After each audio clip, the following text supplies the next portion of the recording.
कृष्णाय वासुदेवाय हरे परमात्मे प्रणतक्लेशनाशाय गोविंदाय नमो नमः।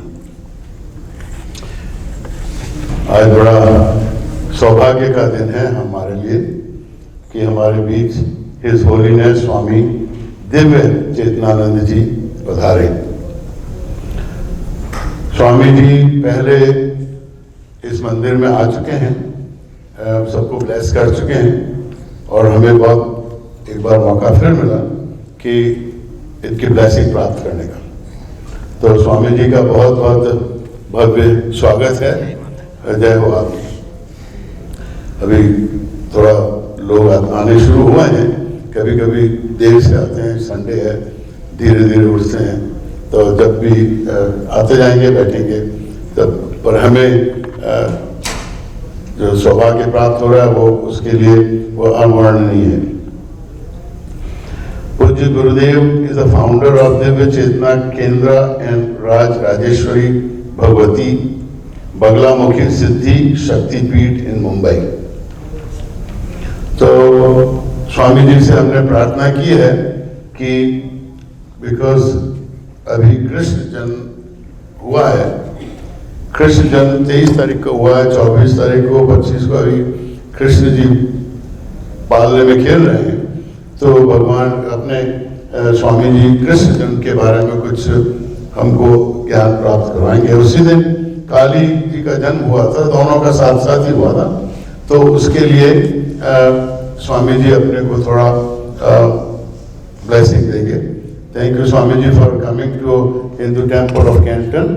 और आपसे अनुरोध है, प्रार्थना है कि हमें थोड़ा ज्ञान दें। Thank you. मैं यही हाँ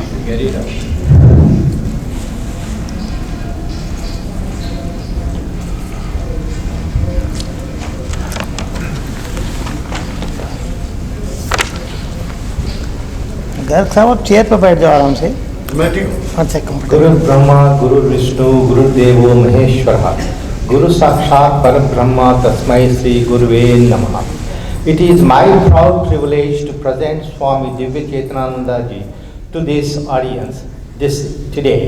Pujya Gurudev is a chemical engineer, a successful businessman, married and living with his wife Pujaniya Guru Mata Ji.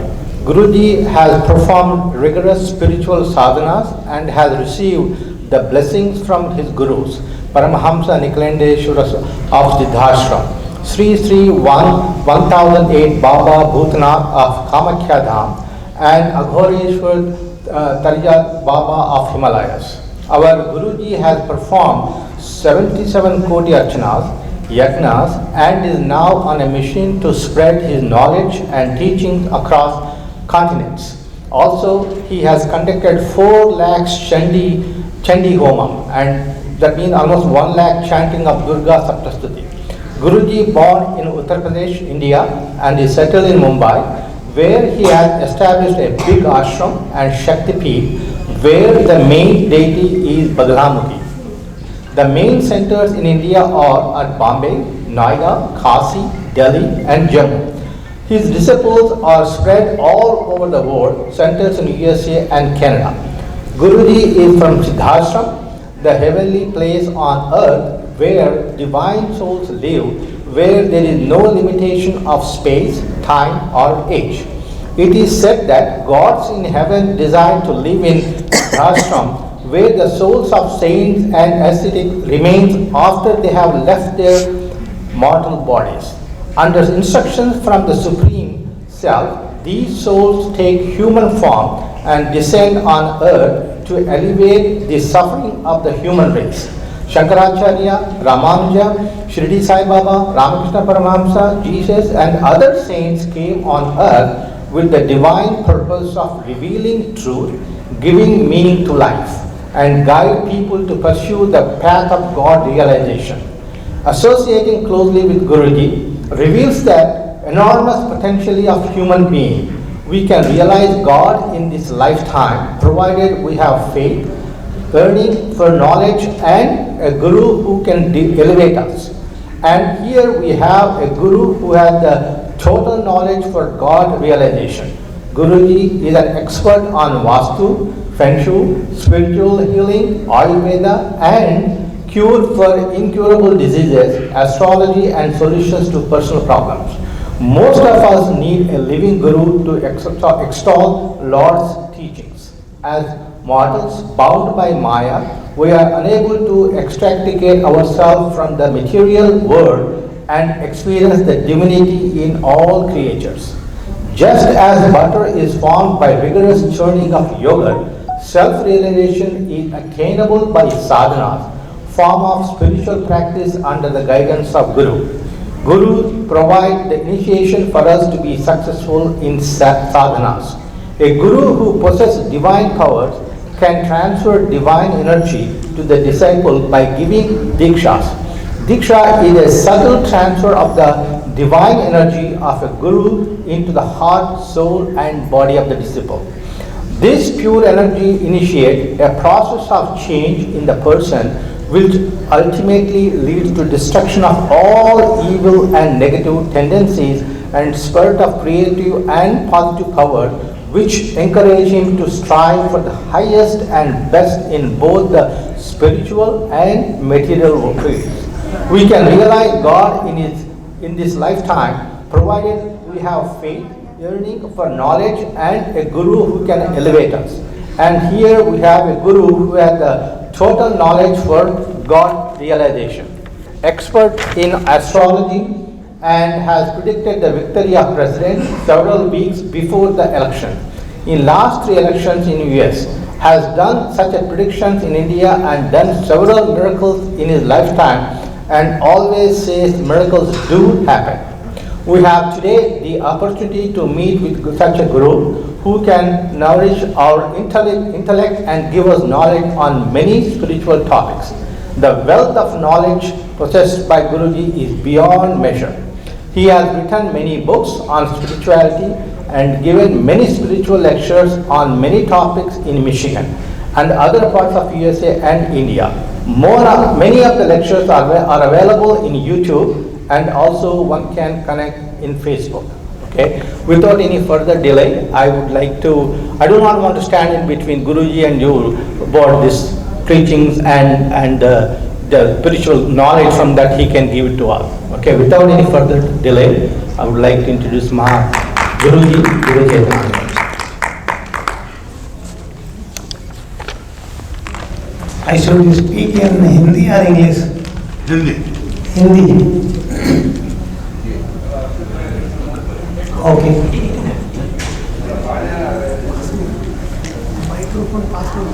Don't worry, I will manage.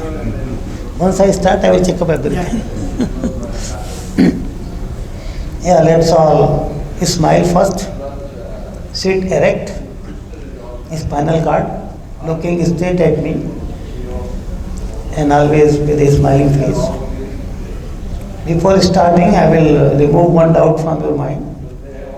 In any temple, whenever we go, idols are there.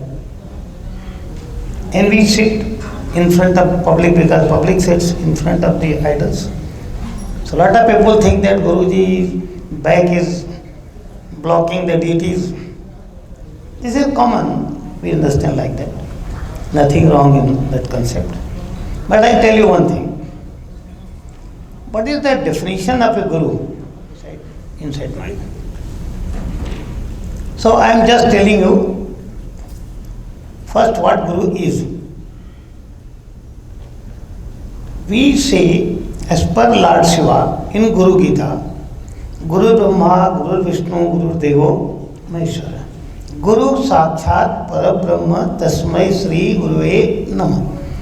This is the definition or qualities given by Lord Shiva in book called Guru Gita. This line is from Guru Gita book. The way there is Bhagavad, Hindi. Daily English बोलते बोलते चला गया English board में। तो ये जो line है गुरु ब्रह्मा गुरु विष्णु गुरु देवो महेश्वर गुरु साक्षात परब्रह्म, ये गुरु गीता की लाइन है, जिसमें भगवान शिव पार्वती को पूरा ज्ञान समझा रहे हैं। भगवत गीता में कृष्ण सब कुछ अर्जुन को समझा रहे हैं और गुरु गीता में भगवान शिव पार्वती को समझा रहे हैं। भगवत गीता में अर्जुन शिष्य के रूप में सुन रहा है और माता पार्वती शिष्य के रूप में बैठ कर सुन रही है। तो जब गुरु की परिभाषा होती है कि गुरु ब्रह्मा गुरु विष्णु गुरु देवो महेश्वर, तो इसका मतलब हो गया तीनों जो प्रधान देवता उनको मिलाकर गुरु हुआ।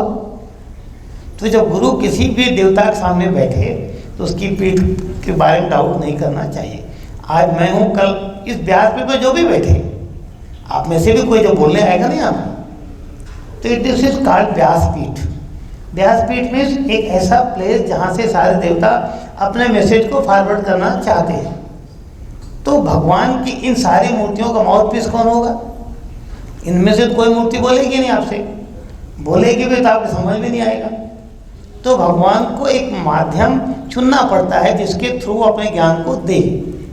तो अर्जुन को माध्यम चुना गया कि उसके माध्यम से पूरा ज्ञान जाए, और वहाँ संजय को भी चुना गया। सुनाना तो था उस संदेह भरे को, लेकिन ठीक है माध्यम चुने गए। तो जो भी कभी कोई भी व्यक्ति व्यासपीठ पर आके बैठे, आप में से बोलने वाला बैठे, हम बैठे, कोई गुरु आवे, कोई महात्मा आवे, साधु संत आवे, तो अगर वो इधर बैठता है तो उसमें किसी प्रकार का कोई दोष नहीं है। आप लोग अपने मन में से निकाल देना कि ऐसा क्यों बैठे। भगवान में अवतार लेंगे ना तो मनुष्य शरीर में अवतार लेंगे, ऐसा कोई अलग से नहीं आएंगे। और आएंगे तो उनको कोई सींग अलग से निकली हुई नहीं होगी कि हम फटते पहचाने भगवान को ना। सो एक डाउट था आपके मन में, हमने ये निकाल दिया। क्योंकि मैं अमेरिका में जहाँ भी जाता हूँ ना ये टॉपिक उठता ही है। कनाडा में एक मंदिर में गया तो सब कुछ ऐसा था, कार्नर में एक ऐसा व्यासपीठ बना था। तो मुझे बोले गुरु जी आप यहाँ से लेक्चर दीजिए। अब पब्लिक उधर देख रहे हो कोने में, मैं किसको देख के लेक्चर दूँ? मैंने कहा ये तो ऐसा संभव नहीं भाई। तो बोले फिर हमने कहा मैं पीछे भी बैठूंगा। बोले तो देवताओं को दोष लगेगा। मैंने कहा दोष मुझे लगेगा ना, वही बात है, मुझे लगेगा मैं उनसे निपट लूँगा। क्योंकि गुरु तो भगवान का प्रतिनिधि है, और गुरु जब भी कोई आता है तो उसको प्यार से एक्सेप्ट करना चाहिए। ये नहीं आपके लाइफ में गुरु बनने जा रहा है, ऐसा नहीं है। वो उस पीठ को, उस मर्यादा को रिप्रेजेंट कर रहा है। इसलिए हमारे सन्यास को, गिरे हुए कपड़े को गुरुओं को सम्मान दिया जाता है। Now coming to the topic जो आप लोगों ने मेरे लिए चुना हुआ है, काली और कृष्णा।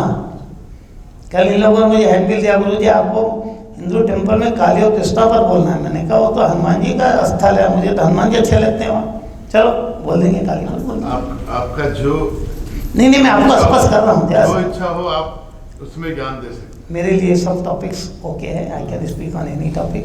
तो चलिए पहले हम काली माँ को समझ लेते हैं, लेकिन उनसे पहले हम लोग 3 बार ओंकार करेंगे, मुस्करा लेंगे, फिर हम समझा देते हैं।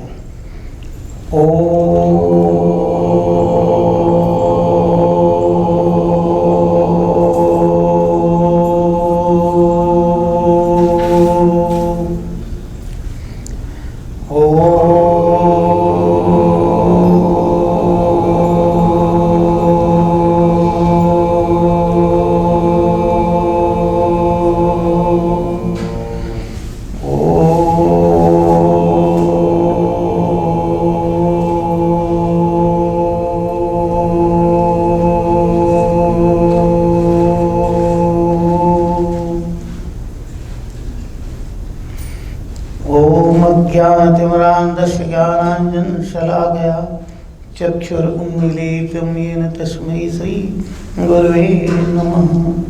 सर्वमङ्गलमाङ्गल्ये शिवे सर्वार्थसाधिके शरण्ये त्र्यंबके गौरी नारायणी नमोस्तुते। वसुदेवसुतं देवं कंस्याणूरमर्दनं देवकी परमानंदम कृष्णं वंदे जगद्गुरुं। बोलिए अपने अपने गुरु महाराज की जय, सिद्धाश्रम की जय, सारे ब्रह्मांड के देवी देवताओं की जय, हम लोगों के माता पिता की जय, हम सभी भक्तों साधकों की जय, और भारत माता की जय। हर हर महादेव। काली माता के बारे में समझा रहा हूँ आपको। काली माता का तात्पर्य है कि जो काल पर प्रहार कर सके। काल मतलब समय, अच्छा बुरा जो कुछ है, और काल का एक मतलब होता है कि मृत्यु। दोनों चीजों पर जो प्रहार कर दे, मृत्यु पर प्रहार तो होना चाहिए, और आपका जो समय खराब चल रहा हो, जो भी हो, उस पर भी प्रहार कर दे, सभी शत्रुओं पर प्रहार कर दे, उस शक्ति को कहा जाता है काली। और काली को आद्या कहा जाता है। आद्या मतलब इन द बिगिनिंग, एकदम शुरू में, प्रारंभ में। तो एकदम प्रारंभ में जो शक्ति है उसको हम काली के नाम से स्पष्ट करते हैं। और हमारे हिंदुस्तान में ज्ञान तो अपरंपार है। 10 महाविद्याएं हैं, विद्या, अविद्या, पराविद्या, अपराविद्या, सिद्ध विद्या, महाविद्या। तो जो महाविद्या का नॉलेज कंसेप्ट जो है स्पिरिचुअल साइंस में, वो सबसे ऊपर है, on the top of everything. उससे बड़ा कोई ज्ञान ब्रह्मांड में नहीं है, इसलिए उनको महाविद्या कहा गया। तो महाविद्या में पहली महाविद्या का नाम है काली। महाविद्या सेक्शन में उनको पहली पर डाला गया क्योंकि वो आद्या है। और दुर्गा सप्तशती में भी जहाँ शक्तियों का सारा वर्णन, वहाँ पे भी महाकाली का चरित्र पहला है। तो यहाँ से तो काली का प्रारंभ मतलब बिगिनिंग। और वो काली हमारे लाइफ में कहाँ से बिगिन होती है, और काली का स्वरूप क्या है? काली का स्वरूप ये है कि सवारूणाम महाभीमाम घोर दंष्टासन मुख्य में खाली एक लाइन बता रहा हूँ कि 100 पर खड़ी हुई, सवारूणाम। तो 100 मीन्स डेड बॉडी, मुर्दा। मुर्दा किसे कहते हैं? कि फिजिकल बॉडी तो है लेकिन वो कुछ कर नहीं सकता, सब कुछ है, वो बिल्कुल हेल्पलेस है, कैन नॉट डू एनीथिंग। उसमें जो शक्ति प्रवेश कर जाती है ना, तब वो सब कुछ करने लगता है। जैसे माइक है, माइक कुछ नहीं करेगा ये, इसमें इलेक्ट्रिसिटी कनेक्ट हुई तो ये सब कुछ होने लगता है। तो जो आद्या शक्ति है, जब हम माँ के पेट में आते हैं तो एक पिंड के रूप में आते हैं, उसमें कोई हलचल नहीं होती है। उसमें जब काली की शक्ति या प्राण शक्ति जो प्रवेश लेती है, तब वो पिंड हलचल में आता है, फिर वो बढ़ने लगता है धीरे धीरे धीरे धीरे, और फिर माँ के पेट से बाहर आते हैं। तो काली ही वह शक्ति है जो ब्रह्मांड को प्रकट करती है। आपने देखा हो काली की फोटो के नीचे एक शिव जैसा कुछ बना है, तो शिव नहीं है, शिव है, डेड बॉडी। देखने में शिव लगता है पर वास्तव में क्या है? वो डेड बॉडी। तो उस डेड बॉडी में जो काली अपना पांव रखती है, उसमें भी काली 2 स्वरूप है, वाम काली, दक्षिणा काली। तो चाहे कोई भी काली हो, वाम हो चाहे दक्षिणा हो, जब वो पांव रखती है, पांव रखने का मतलब है कि अब मैं इस पिंड में शक्ति का संचार पांव के माध्यम से कर रही हूँ। इसलिए बहुत से गुरु लोग शक्तिपात दीक्षा में कभी कभी नाभि पे अंगूठे का प्रयोग करते हैं, क्योंकि सारी शक्ति गुरु की या किसी की देवता की हो। और जब मैं गुरु कहूँ तो मुझे फिजिकल बॉडी मत मानो, कोई भी व्यक्ति गुरु होता ही नहीं है। गुरु तो उसके अंदर का निहित ज्ञान होता है, गुरु खाली चैनल होता है, बाकी कुछ नहीं होता। तो काली है जो सृष्टि को प्रकट करती है। जब काली उस शव में एनर्जी डालती है तो शव धीरे धीरे जागृत होकर शिव बनता है। तो शिव कौन बनाती है? काली। किसको बनाती है? मुर्दे को। जब वो बन जाते हैं शिव, तब मालूम शिव क्या कहते हैं कि हे देवी, तव शक्ति युक्तो हम शिवो हम अन्यथा शवो। कि जब मैं आपकी शक्ति से युक्त हो जाता हूँ तब मैं शिव हूँ। शिव मीन्स आल कल्याणकारी, पूरे ब्रह्मांड का, सृष्टि का जो हर पल केवल कल्याण करे उसको क्या कहते हैं? शिव। सारे लोगों ने जहर पैदा कर दिया, देवताओं ने असुरों ने मिलकर, बराबर। तो कंज्यूम करने के लिए कौन बुलाया गया? शिव।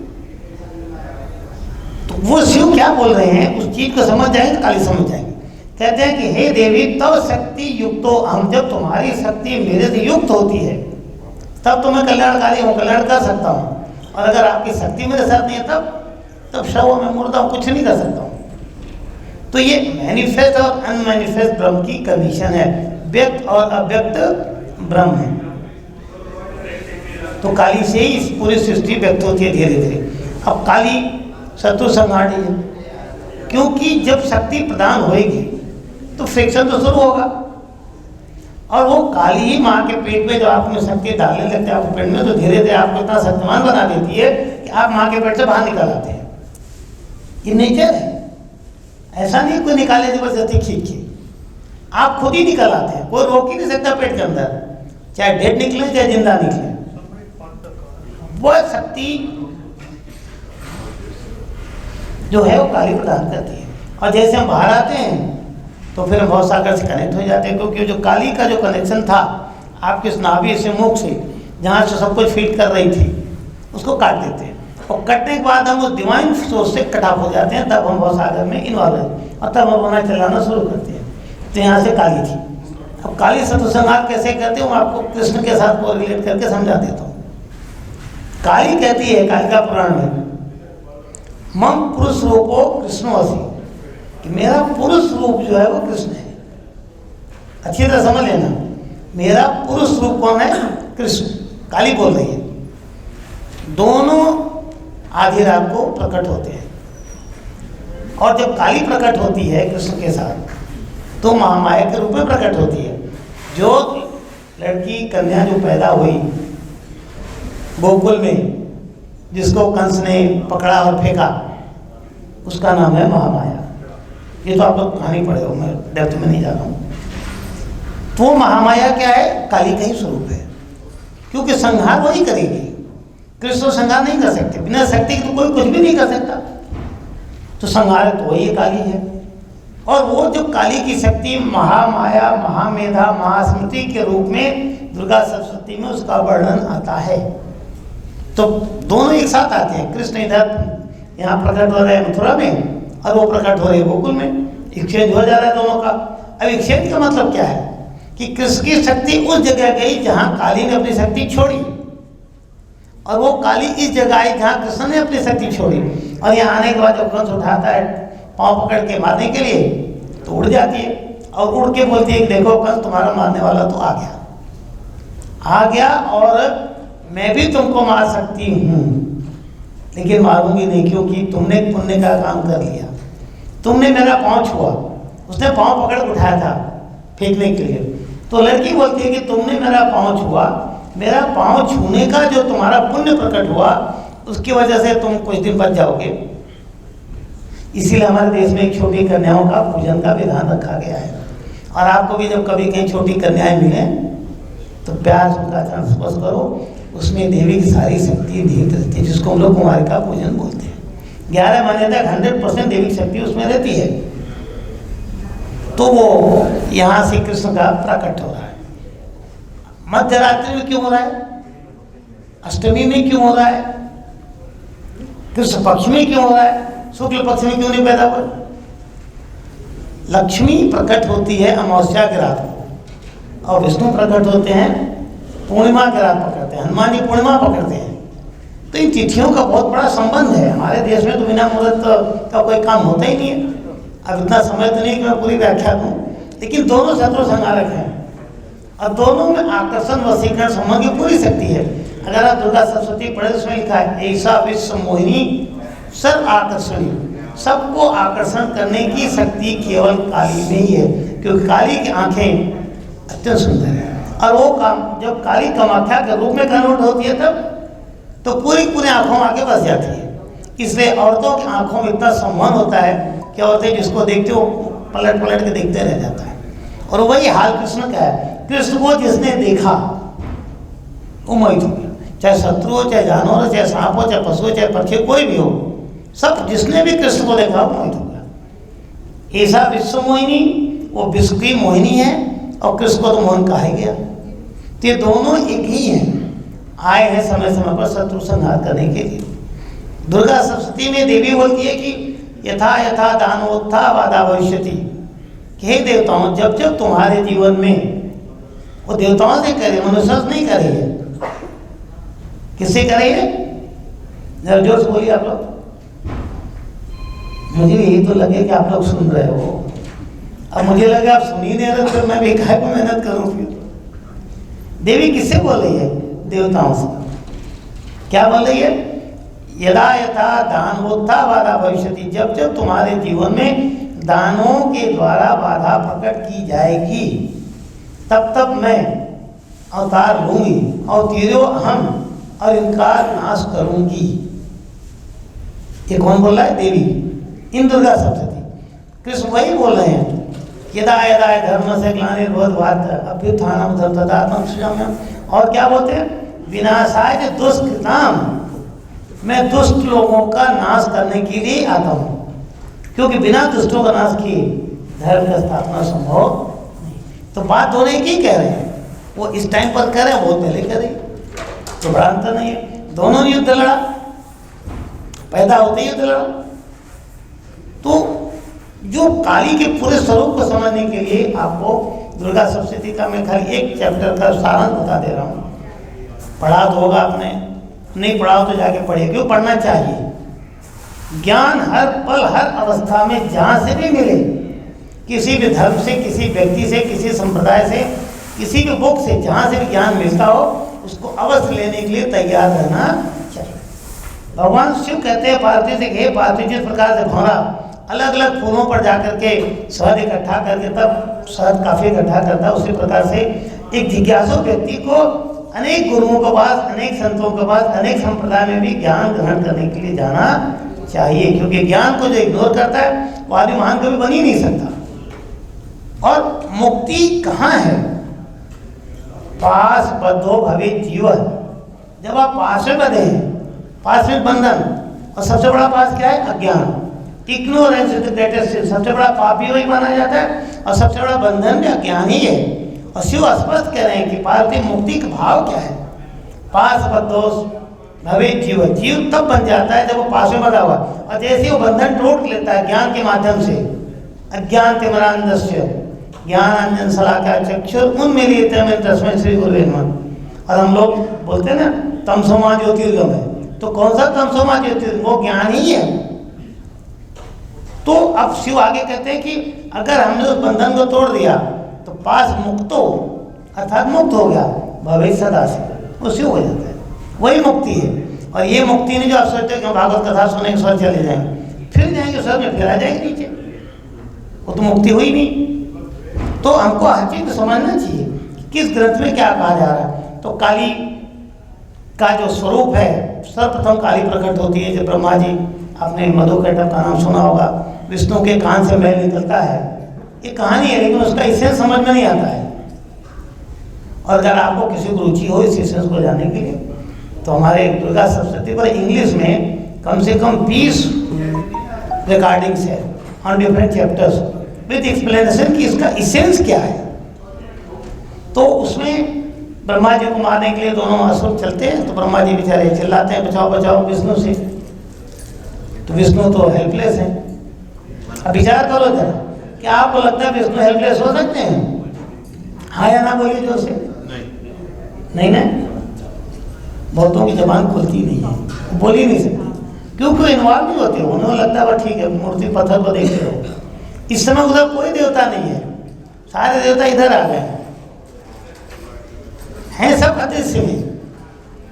और वो देवता इस समय क्या कर रहे हैं? सुन रहे हैं। वो तो सुन ही रहे, उसके बाद और क्या कर रहे हैं? आपके अंदर झांक के देख रहे हैं कि यह व्यक्ति समझने का प्रयास कर रहा है या नहीं। कृष्ण ने जब भगवत गीता सुनाई, अकेले में कोने में ले जाकर अर्जुन को नहीं समझाई, दोनों टीम के बीच में समझाई। बीच में क्यों समझाई बताओ? सब लोग सुने, बीच में इसलिए समझाया कि सब सुने। और अगर उनको नहीं समझाना होता, संजय तक ट्रांसमिट नहीं करवाते हो, और संजय तक ट्रांसमिट करके उस अंधे को भी सुनवाना, समझवाना चाह रहे हैं, समझवाना भी चाह रहे हैं। हर गुरु ये प्रयास करता है कि ज्ञान हम अपने सामने वाले के हृदय में उतार दें, क्योंकि आपका कल्याण कुछ भी कर्मकांड नहीं करेगा, रिचुअलिस्टिक होने से किसी ने किसी ईश्वर को नहीं पाया।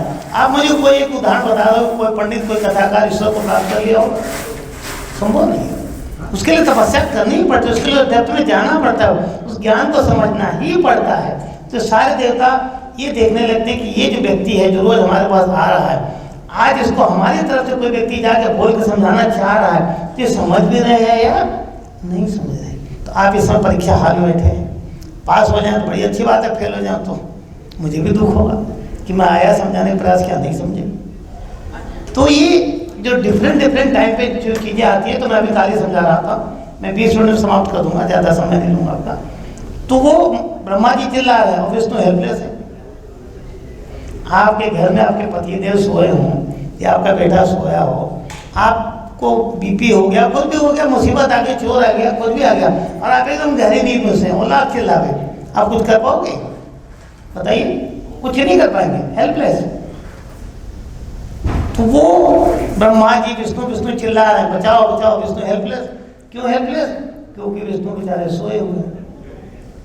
क्या कर रहे हैं?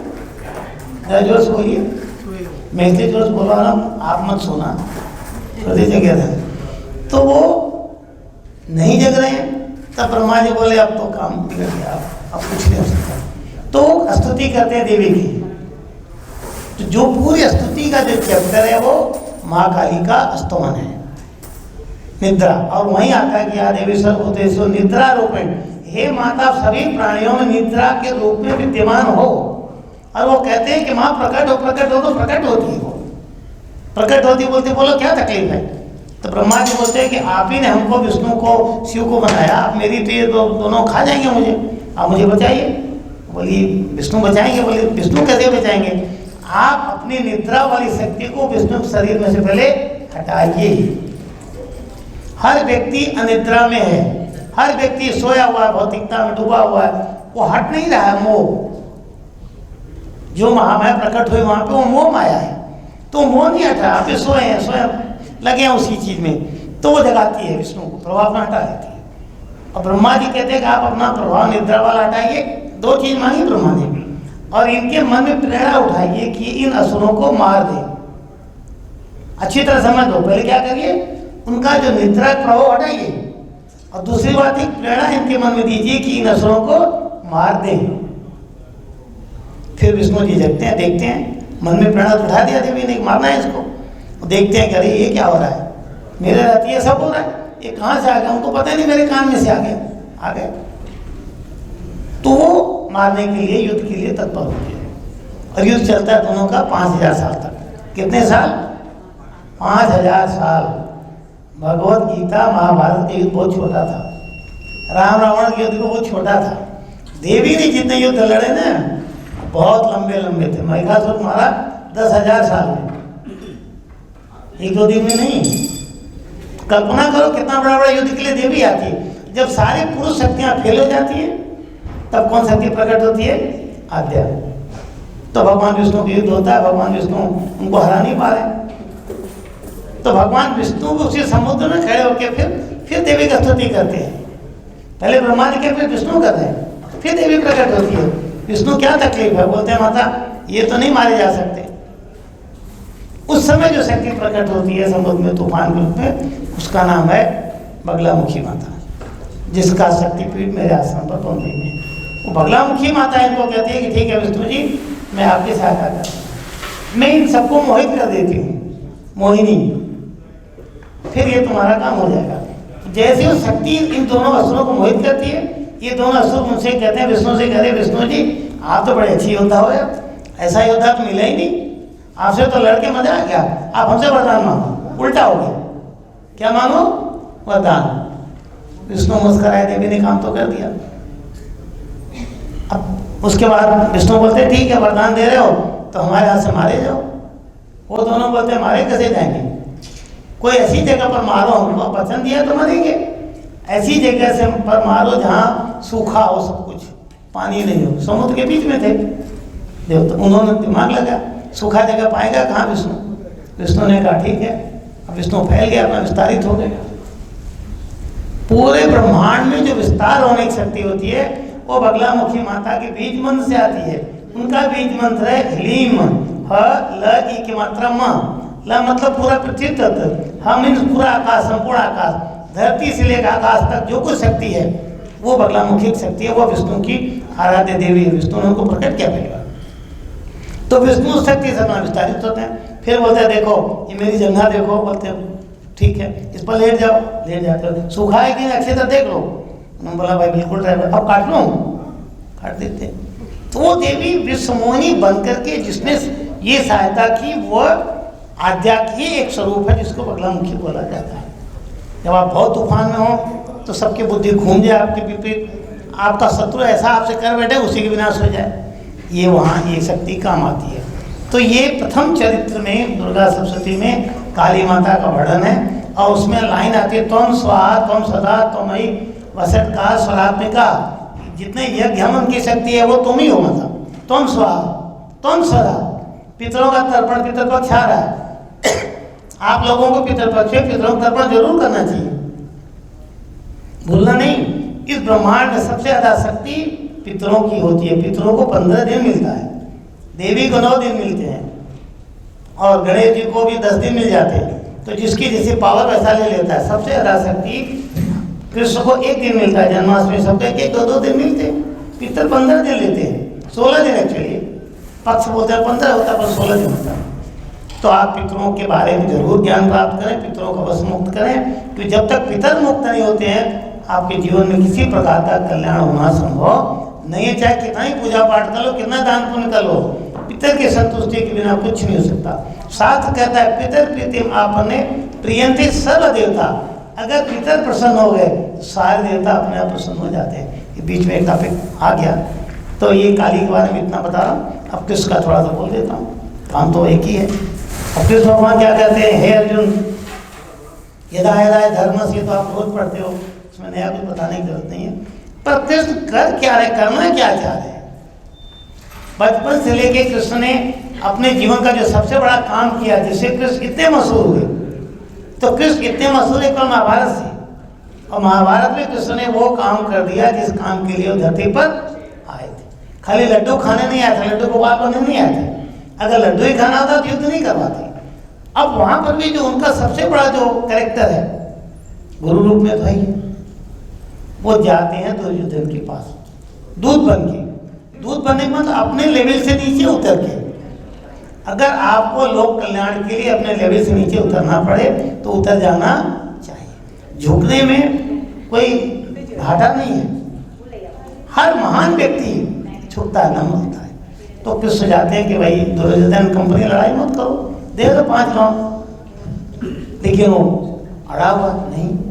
अड़ियल आदमी अपना सर्वनाश करके ही छोड़ता है और फिर किसी की सुनता नहीं है, और नहीं सुनता तो उसका सर्वनाश निश्चित है। फिर भगवान कुछ नहीं कर सकते। भक्त वो लोग भी थे, भक्त तो गांधारी भी थी, ऐसा नहीं वो भक्त नहीं, तो राक्षस नहीं थे। वो महाभारत कथा में कोई राक्षस नहीं है, राम कथा में राक्षस है। वो भी भक्त है, वो भी शुद्ध भक्त है, पितामह द्रोणाचार्य हैं, सब एक से एक बैठ के बात जा रहे हैं, लेकिन सब के सब दुर्बुद्धि लेकर के जड़ होकर के बैठे और दुष्ट का संग दे रहे। जहाँ साड़ी खींची जाए, अपमान हो रहा हो, उसका संग देना अधर्म है। फिर भी उनको क्या लगता है कि हम धर्म का काम कर रहे हैं, यही अज्ञान है। वो तोड़ने के लिए कृष्ण भगवान दूध बन के जाते हैं, सुनता नहीं है, मारे जाते हैं। और उससे भी मजे की बात है, जब दोनों पक्ष जाता है कृष्ण से सहायता मांगने, अर्जुन भी और दुर्योधन भी, तो कृष्ण बोलते हैं ठीक है, एक मेरा पूरी सेना ले लो, मुझे अकेले ले लो, मैं कुछ भी लेकर नहीं खड़ा होगा। अब मैं कुछ यहाँ देखिए पूरा इसेंस बता रहा हूँ, समझ जाना। कथा में से कोई निकलता नहीं है जल्दी, जब तक कोई समझाने वाला ना हो। कृष्ण दोनों पार्टी के सुन रहे हैं, डकैत का भी सुन रहे हैं और पुलिस वाले का भी सुन रहे हैं। दोनों शत्रु हैं कृष्ण, दोनों कृष्ण के पास गए। तो कृष्ण बोलते हैं तुम सेना, एक आदमी सेना ले लो, एक आदमी मुझे अकेले ले लो, लेकिन जो अकेले लेगा मैं युद्ध नहीं करूँगा, मैं धनुष बाण कुछ नहीं उठाऊंगा, चक्र की बातें भूल जाऊँ। ऐसे आदमी को लेके क्या फायदा जो कुछ करे ही नहीं। आप तो सोचेंगे तो बोझ बन जाए, खाली खाएगा, राशन खाएगा, ये कुछ नहीं करेगा ये, तो इसको ले जाए क्या फायदा। तो जो हम बोला नहीं, हमको सेना दे दो। मूर्ख आदमी यही करता है, वो केवल मेटेरियल बल देखता है। यहाँ भी हिडन चीजें हैं। मूर्ख आदमी क्या देखता है, मेटेरियल, अरे हमको प्रॉपर्टी दे दो, मकान दे दो, ये दे दो, वो दे दो, हमको तुमसे क्या लेना है। वो ये नहीं समझ पाता कि अरे वो रहेगा तो ऐसी प्रॉपर्टी कितनी बना देगा, वो नहीं समझ में आता है। यही गलती हो जाती है। जो डाइवोर्स वगैरह में क्या होता है, हमको ये दे दो, बोल रहे भाई ये साथ रहेगा तो सर कितना बना देगा, वो समझ में नहीं आता। खैर चलो मेरा विषय नहीं है। तो दोनों को दे देते और आते युद्ध हो जाता है। और आपने देखा कि कैसे जिताते हैं। वो युद्ध जो जीता, उस युद्ध के जीतने के बाद हर योद्धा को अहंकार हो गया कि हमने मारा, हमने मारा, हमने मारा। आपने पढ़ा होगा कहानी, सुना भी होगा कथाओं में। कृष्ण बोलते हैं कि अर्जुन चलो हम लोग बर्बरीक से मिलते हैं। आपने बर्बरीक का नाम सुना है कि नहीं? सबने सुना है? बर्बरीक महाभारत के एक वो पात्र है जिसको कामाख्या माँ का आशीर्वाद प्राप्त था कि तुम 3 बाण से किसी को भी जीत सकते हो, केवल 3 बाण। और आपने सीरियल वगैरह देखा होगा, उसका टेस्ट भी लेते हैं कृष्ण भगवान। अब कृष्ण कन्विंस हो जाते हैं कि ये व्यक्ति 3 बाण से तो मार देगा। तो लेकिन कृष्ण ने पूछा था कि कौन से पार्टी में लड़ोगे? कृष्ण कहते चला के देखो। कृष्ण ने पूछा, भाई वो तो बच्चा था कि बेटा तू किस पार्टी में लड़ेगा? वो बोलता है भगवान देखिए हमें कुछ मालूम नहीं है, मैंने अपनी माँ को एक वचन दिया है, मम्मी ने मेरे से वचन मांगा था कि जो पार्टी हारेगी तुम उसकी तरफ से लड़ना। उसकी मम्मी को ये डाउट था कि पांडव कमजोर पड़ जाएंगे, क्योंकि कौरव पर तो अब क्या क्या बटालियन है। तो माँ ने सोचा कि बेटा हारने के पांडव उनके लड़ जाएगा। कृष्ण को ये था कि मैं पांडव जिताऊंगा, ये तो जीतने देगा नहीं, क्योंकि जब कौरव हारेंगे तो उनके पक्ष में चला जाएगा। और ये उधर गया तो पांडव से जीत नहीं सकते, क्योंकि वरदान है, वरदानी शक्तियां। आपको भी वरदानी शक्तियों से युक्त होना चाहिए। तपस्या कीजिए, वरदान लीजिए, हर देवता से वरदान लीजिए, या कम से कम किसी एक से तो लीजिए। अरे रोना धोना बंद कर दीजिए, भगवान के शरण में जाइए और भीख मत मांगिए। कोई भगवान भिखारी को पसंद नहीं करता है। भगवान स्पष्ट कहते हैं कि मैं हूँ, तुम मुझे आत्मसात करो, मेरी शक्ति को आत्मसात करो, मेरी शक्ति के माध्यम से अपना कल्याण कर लो और उस कल्याणकारी शक्ति के माध्यम से करोड़ों का कल्याण कर दो। ये भगवान हम लोगों से चाहते हैं। उनकी चाह समझो, क्यों आते हैं भाई? और हम मंदिर में जाएंगे, भगवान मेरा लाठी लगा देना, भगवान मेरा एक काम, तो उसमें से तुमको हम 100 रुपया देंगे, नहीं तो 1 लड्डू चढ़ा देंगे। भगवान ये झांसे में नहीं आते ना, उनको आपका लड्डू चाहिए, उनको क्या चाहिए? उनको ये चाहिए कि तुमको स्वरूप को समझो, भगवान तुम्हारे अंदर हैं। पहले मैं खत्म करता हूँ, फिर 2-3 मिनट और लूँगा। तो वो जो युद्ध जो चल रहा है, उस युद्ध में जिताने के लिए कृष्ण भगवान ने सब कुछ तो किया। अर्जुन को घमंड हो गया, भीम को घमंड हो गया, तो सबको लेके जाते बर्बरीक के पास। बर्बरीक गर्दन कृष्ण ने काट ली थी, उसकी गर्दन को लगा दिया था पहाड़ी पे। उसने कहा था भगवान मेरी इच्छा है कि मैं युद्ध देखूं। तो ये लोग जाते हैं, अच्छा बर्बरीक ये बताओ तुमने युद्ध देखा? और वो बर्बरीक आज के तारीख में खाटू श्याम के रूप में राजस्थान में पूजे जाते हैं। तो वो ये खाटू श्याम की है, वो भी कृष्ण के स्वरूप है। तो कृष्ण बोलते हैं ठीक है बर्बरीक, तूने गर्दन दे दी ना, अब मैं तुझे अपना स्वरूप अपना नाम दे रहा हूँ। तो खाटू श्याम हो गया बर्बरीक। बर्बरीक के बाद जाकर पूछते हैं ये लोग कि युद्ध में किसने ज़्यादा पराक्रम दिखाया? उसका उत्तर सुन लेना, काली कृष्ण के साथ समझ में आ जाएंगे। वो बोलता है प्रभु वहाँ तो मैंने तो किसी को लड़ते देखा ही नहीं, ये सब तो मट्टी पुतले घूम रहे थे इधर उधर। तो अर्जुन पूछा तो लड़ा कौन? वो बोलता काली का खड्गे चल रहा था और सुदर्शन चक्र चल रहा था। ये 2 ही चीज चली उस युद्ध में, सुदर्शन चक्र और काली का खड्ग। बाकी कौन सी योद्धा काम पे था ही नहीं। हाँ कभी कभी भोलेनाथ जरूर त्रिशूल लेके दिख जाते थे संहार करते हुए। तो ये काली है, ये कृष्ण है, इन दोनों ने महाभारत को निपटा दिया। समझ गए कि नहीं? दोनों शक्तियां थी और वही काली महामाया के रूप में कृष्ण का हर काम करती रहती। कृष्ण बोले महामाया ये काम कर दो, काम कर देती थी। अब मैं यहाँ कृष्ण काली का संबंध समाप्त कर रहा हूँ, आपको जो मैं बता सका कम समय में। और जानने की इच्छा होगी तो आप संपर्क करें। 2-3 संदेश है जो देवताओं से मुझे प्राप्त है, मैं आपको बता देता हूँ, क्योंकि कल्याण तो ज्ञान ही करेगा। बरसों पहले मैंने कामाख्या में जाके साधना की। कामाख्या धाम हिंदुस्तान में तंत्र का सर्वोच्च शक्तिपीठ है, बदनाम है। वहाँ बकरी बकरा भैंसा कुछ भी काट देते हैं। हमको वो सब नहीं देखना है। काट तो कृष्ण भी असुरों को देते, राम भी काट, सभी तो काट ही रहे हैं। हमको उससे क्या लेना देना? हमको उसके आत्मिक स्वरूप को समझना है कि वहाँ है क्या, क्यों सर्वशक्तिपीठ है। तो वो भी मैं नहीं समझा रहा हूँ, वहाँ माँ ने प्रकट होकर मुझे आशीर्वाद दिया और उन्होंने 3 लाइनें समझाई। मैंने माँ से कहा कि माँ मैं बिजनेसमैन, फैमिली वाला आदमी, आप लोगों ने मुझे हमारा बिजनेस छोड़वा के ये लाइन में घुसेड़ दिया, तो आप मुझे गुरु पद पर बिठाएं तो ऐसा ज्ञान दीजिए कि मेरा गुरु पद पर जाना सार्थक हो। जिस दृष्टि से मुझे सिद्धाश्रम में भेजा, मेरे गुरु ने भेजा, वो सफल होना चाहिए। माता मुझे ऐसा ज्ञान दो, मुझे कोई अन्य वरदान नहीं चाहिए, मुझे भौतिकता चाहिए ही नहीं। कितना खाएगा, कितना कपड़ा पहने, कितना गाड़ी दौड़ेगा। तुम्हारे 3 वचन सिखाए, आप अच्छी तरह सुन लो, समझ लो।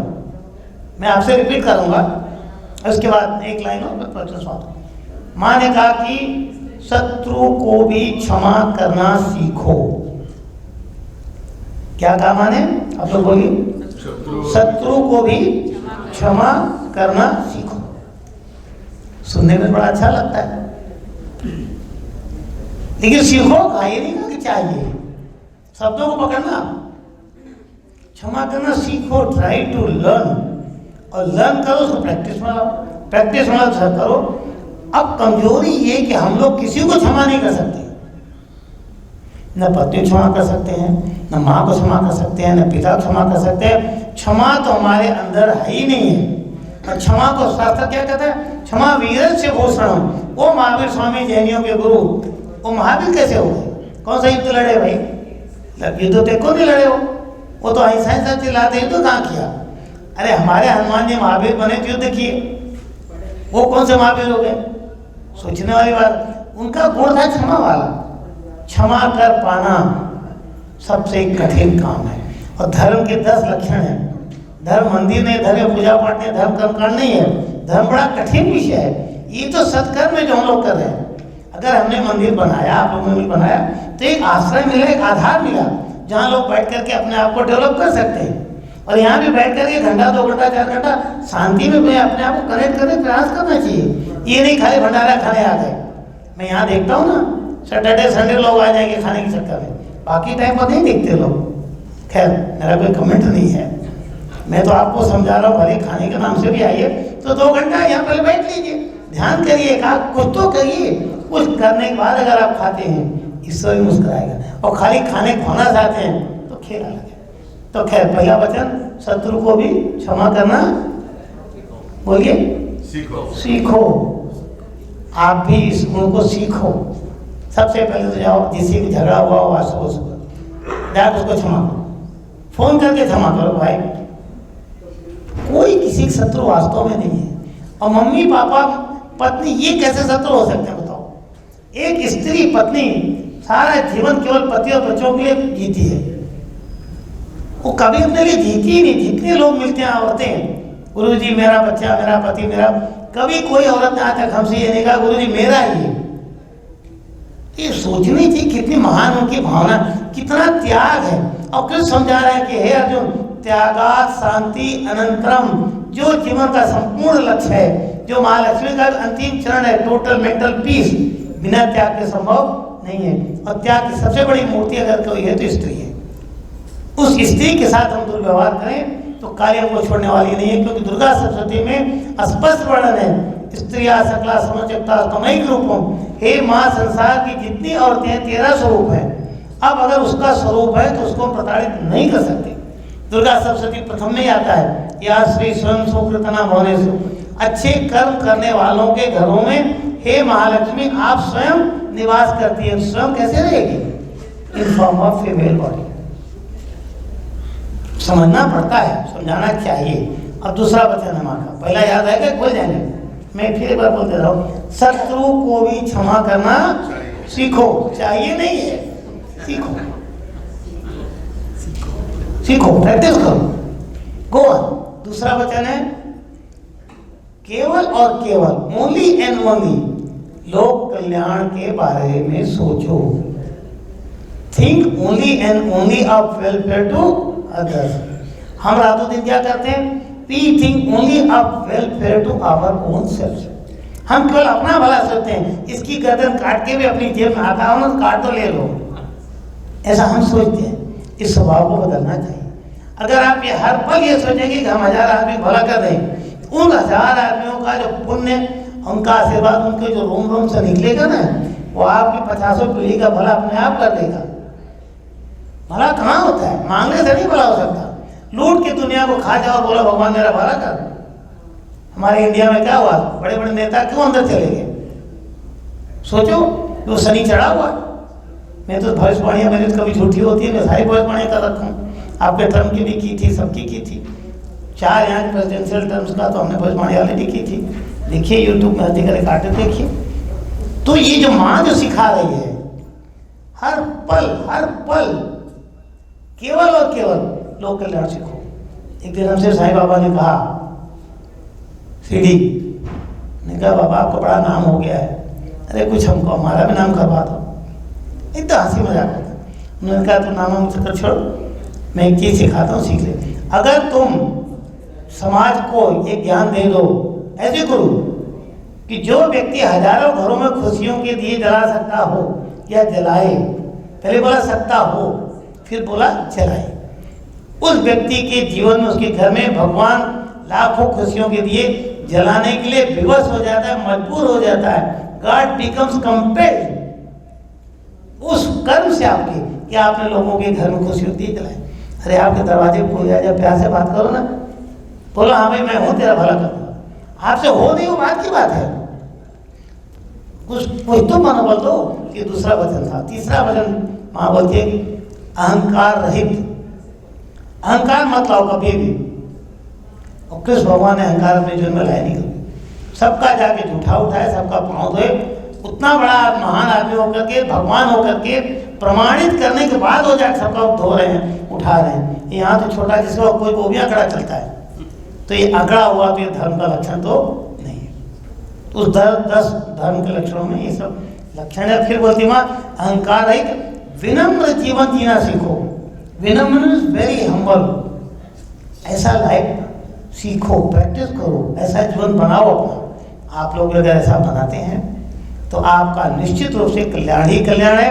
फिर उसके अलावा अन्य कोई मार्ग नहीं। ये वचन था किसका? कामाख्या माई का। मेरी बगला माँ ने क्या वचन दिया वो भी आपको बता देता हूँ। वो बोलते हैं देखो एक बात सीख लो, समझ लक्षित है, इस ब्रह्मांड में असंभव कुछ भी नहीं है।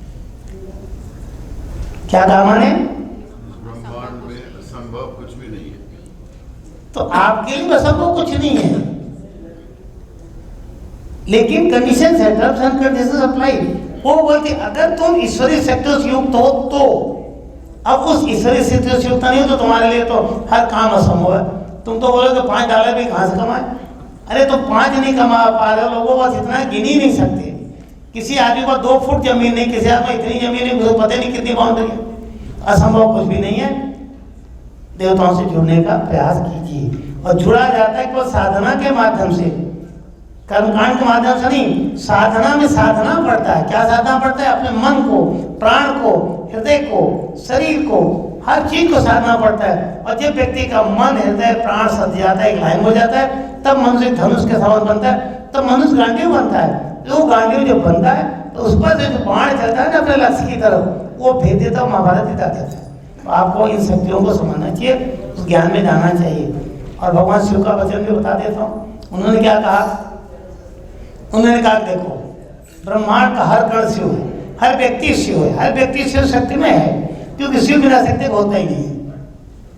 हर कण शिव है, और वह जो मैं शिव हूँ, हर चीज में हूँ, मैं सबके हृदय में निवास करता हूँ।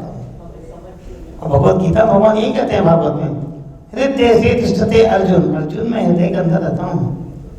कृष्ण वही करे, शिव मुझसे ही करे कि मैं हरि के अंदर रहता हूँ और मैं देखता हूँ। मैंने कहा आप क्या देखते हो अंदर? अंदर क्या देखना? बोले यही तो मजा है। मैं ये देखता हूँ कि मैं हर व्यक्ति के अंदर हूँ, और ये व्यक्ति मुझ अंदर वाले शिव को क्या बना रहा है, चोर बना रहा है, डकैत बना रहा है, क्या बना रहा है, ये मैं देखता हूँ। तो आप अपने अंदर वाले देवता को क्या बना रहे विचार करते रहो, मुस्कुराते रहो। माँ लक्ष्मी पर कल्याण करें। कृष्ण और काली आपको सही अर्थों में गुरु प्रदान करें, गुरु आपके जीवन में मार्ग प्रदर्शित करें। आप महान से महानतम बनो, साधना करना सीखो। और साधना होती है देवताओं को बांधा जाता है मंत्रों के माध्यम से। बिना मंत्र के कोई चीज कार्य सफल नहीं होता, और मंत्र आता है गुरु के मुख से। इसलिए गुरु का मत समझे, मंत्र को समझे, साधना समझे, अपना जीवन समझे, जीवन का लक्ष्य समझे, उद्देश्य समझे, सब कुछ समझे, और हम धरती पर आए तो अपना आना ऐसा अच्छा बना जाए कि लोग आपका नाम सुने तो मुस्कुराएं, यदि ये कोई था। ऐसा जीवन आप जिए। मेरा आप सबको बहुत बहुत बहुत आशीर्वाद। बड़ा अच्छा लगा मुझे यहाँ का जो स्वागत का स्टाइल था। हमारे घर जी के साथ ब्राह्मण सत्यनारायण जी एंड कंपनी बड़े दिल से लोगों ने वेलकम किया। I am very happy. आप सबको मेरी तरफ से इन्विटेशन है, जब भी कभी आप मुंबई आएँ हमारे आश्रम पर आएँ। काशी में भी मेरा सेंटर है, वेबसाइट देखें, बहुत कुछ है, ज्ञान भगवान ने दिया है। जो भी मेरे साथ लाभ लेना चाहें लें। 1 हफ्ते तक अभी मैं मिशिगन में हूँ। बोलिए दुर्गा माई की जय। धन्यवाद। चेतनानंद जी महाराज की आशीर्वाद से, और विनती है कि जब भी आप पधारें मिशिगन में हमें सूचित करें तो सबको फिर आशीर्वाद मिलेगा। बहुत बहुत धन्यवाद। और सबकी तरफ से हम आपको पंडित जी से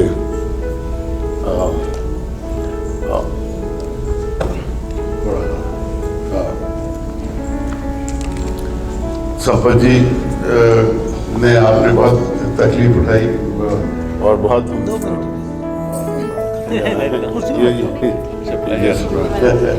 थैंक यू सो मच। हमारे चेयरमैन साहब से मिलाते हैं, मिस्टर त्रिभुवन जी, त्रिभुवन दास पटेल। हमारे वाइस प्रेसिडेंट हैं जतिन भाई। आप लोगों के नाम बड़े अच्छे अच्छे नाम हैं। त्रिभुवन दास जी, राम स्वरूप जी, सत्यनारायण जी। और वही तो कह रहा हूँ, बड़े अच्छे। तो कितने भगवान के दर्शन आज मुझे मिल गए। हाँ, और okay. Yeah, I would like to take this opportunity to thank the organizers of this event who scheduled planned the today's event. My sincere thanks to all members of the organization and every member of this temple who facilitated this to happen. And thank you very much. Just one quick information: there are a lot of brochures outside about Guruji. You are most welcome to take that. There are some brochures with mantras and other things. And the brochure contains his presence. He is here for the next couple of, actually about 2 weeks. So every day there are satsang. Just like in this temple, we are going to have another satsang on Sunday, the next in Bharatiya temple. So we are all welcome. Thank you.